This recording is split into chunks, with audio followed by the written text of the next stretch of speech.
होगा फैन। अब चेक करें फैन कितने साफ हो गए हैं।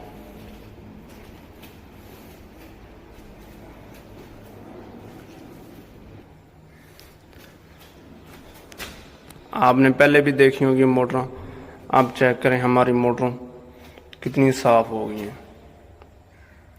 फैन चेक करें, पहले हमने सादा पानी लगाया, सादा पानी लगाकर उसके बाद जो है हमने सरफ लगाया इसको,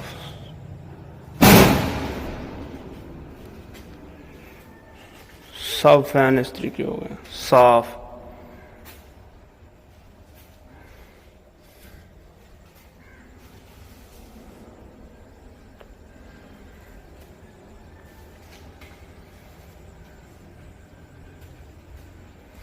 ये दोस्तों आपने देख लिया हो गया, हमारा शेड कंप्लीट हो गया माशाल्लाह। सफाइयों का काम ख़त्म हो गया।